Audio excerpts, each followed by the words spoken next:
Memorials and fundraisers are growing not only for Roy's family, but the families displaced from the apartment building on Lowell Street. Many of those impacted were students in the Worcester Public Schools, and one local organization is working to make sure they have more than just the clothes on their backs. Our Gretchen LaRosa has the story. It's a tragedy for not only the city, the community, the firefighters themselves. Can't say it without crying, so it's just devastating. Donations are pouring in at South High for the victims of the Lowell Street fire. Student volunteers are doing all they can to help families who lost their homes and were impacted by the tragedy.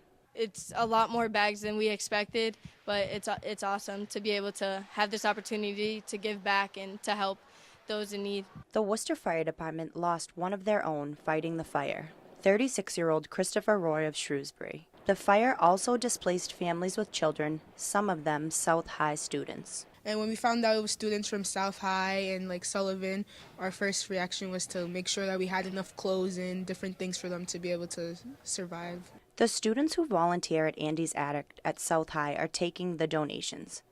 Andy's Attic is a non-profit organization created in memory of Andrew Reese, who died in a car accident in 2010.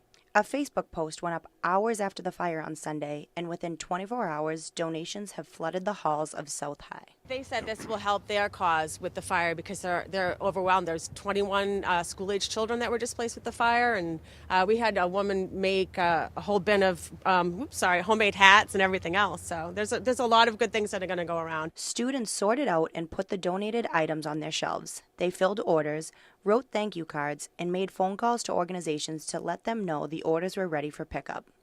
More bags than usual were stuffed and ready to be sent out today. Today we've received so many amazing donations to fulfill those dreams of giving back to those families. The multifamily home on Lowell Street has 6 apartments in the building. The Red Cross of Central Massachusetts said they're assisting a dozen people displaced by this fire. There will be several fundraisers in the next couple of days. Every bit of community donation helps. Gretchen LaRosa, Worcester News Tonight.